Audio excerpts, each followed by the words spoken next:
Oxide গেছৰ নিৰ্গমনৰ সূচক।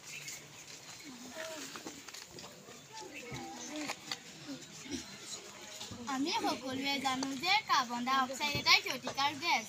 যদিও ই আমাৰ বাবে গুৰুত্বপূৰ্ণ, কিন্তু জীৱাশ্ম ইন্ধন জ্বলোৱা আৰু গছ কটাৰ ফলত বায়ুমণ্ডলত কাৰ্বন পৰিমাণ বৃদ্ধি পায়।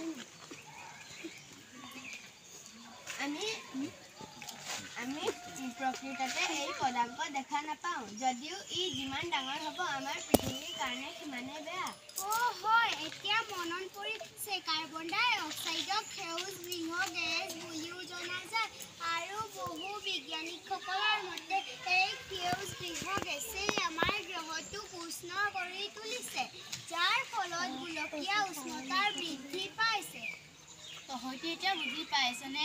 তাৰ অৰ্থ হ'ল আমাৰ গাঁওখনৰ গছ কটা বন্ধ নকৰিলে বতৰৰ অৱস্থা আৰু বেয়া হ'ব।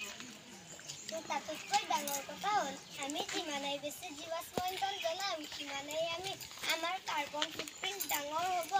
কিন্তু মই কোনো জীৱাশ্ম ইন্ধনো নজ্বলাওঁ আৰু যান বাহনো নচলাওঁ। কচোন তহঁতি, তেনেতে মই কেনেকৈ দায়ী? আমাৰ দৈনন্দিন প্ৰয়োজনীয় সকলো সামগ্ৰী আৰু আমি খোৱা খাদ্য উপাদান তথা পৰিবহণৰ ক্ষেত্ৰত যথেষ্ট পৰিমাণৰ কাৰ্বন নিৰ্গমন হয়। গম পালি নহয় এতিয়া? আমি সকলোৱে সমানে দায়ী। গতিকে উৎপাদন আৰু পৰিবহণ ফলত হোৱা প্ৰদূষণে কাৰ্বন ফুটপ্ৰিণ্ট বৃদ্ধিৰ একমাত্ৰ কাৰণ নেকি?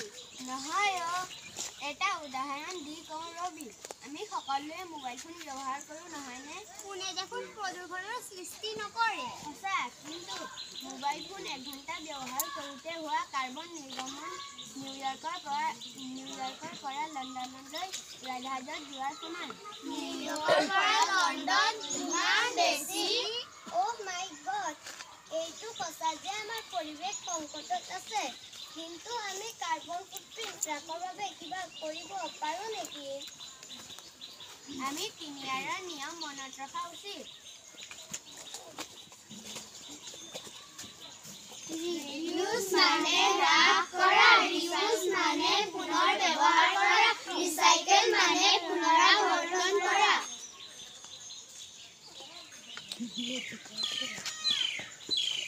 খাদ্য অপচয় নকৰিবা। স্থানীয়ভাৱে উৎপাদিত আৰু জৈৱিক খাদ্য খালে খাদ্য উৎপাদন আৰু কাৰ্বন ফুটপ্ৰিণ্ট হ্ৰাস কৰিব পাৰি। গতিকে তোমালোকে সকলোৱে খাদ্য অপচয় নকৰিবা। আমি শক্তি সংৰক্ষণ কৰা উচিত। দিনত প্ৰাকৃতিক পোহৰ ব্যৱহাৰ কৰিব লাগিব। লগতে ব্যৱহাৰ নকৰাৰ সময়ত ফেন আৰু লাইট অফ কৰি ৰখা উচিত। আমি সকলোৱে LED লাইট ব্যৱহাৰ কৰিব লাগিব। সম্ভৱ হ'লে কম দূৰত্বৰ বাবে চাইকেল ব্যৱহাৰ কৰিবা, নাইবা খোজকাঢ়ি যাবা। বাইক বা গাড়ী ব্যৱহাৰ নকৰিবা। তোমালোকে জানানে নাই, কিতাপ আৰু বহী বনাওঁতেও দেখোন কাৰ্বন নিৰ্গমন জড়িত হৈ থাকে। গতিকে তোমালোক সকলোৱে কাগজৰ অপচয় নকৰিবা। আমি প্লাষ্টিকৰ সলনি কাপোৰৰ বেগ ব্যৱহাৰ কৰা উচিত। আমি গছ পুলি ৰোৱাটো অতি গুৰুত্বপূৰ্ণ। গছে কাৰ্বন ডাই অক্সাইড গেছ শোষণ কৰি বায়ুমণ্ডলত ভাৰসাম্য ৰক্ষা কৰে।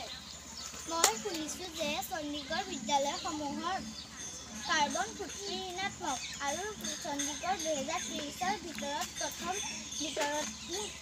কাৰ্বন ঋণাত্মক চহৰ হ'বলৈ গৈ আছে। আমিও ইয়াৰ পৰা শিকিব পাৰিম নহয়। আহক আমি সকলোৱে মিলি সেউজীয়া গাঁও গঢ়ো। সেয়া সঠিক উপায়। আমাৰ সৰু সৰু পদক্ষেপে সেউজীয়া ভৱিষ্যতৰ সৃষ্টি কৰিব। আমাৰ পৃথিৱী, আমাৰ দায়িত্ব। আহক আমি সকলোৱে মিলি এটা সংকল্প লওঁ যে আমি সেউজ গ্ৰহৰ দিশত অৰিহণা যোগোৱা আৰু আমাৰ কাৰ্বন ফুটপ্ৰিণ্ট হ্ৰাস কৰা, আমাৰ খাদ্য অৱলম্বন কৰি চেষ্টা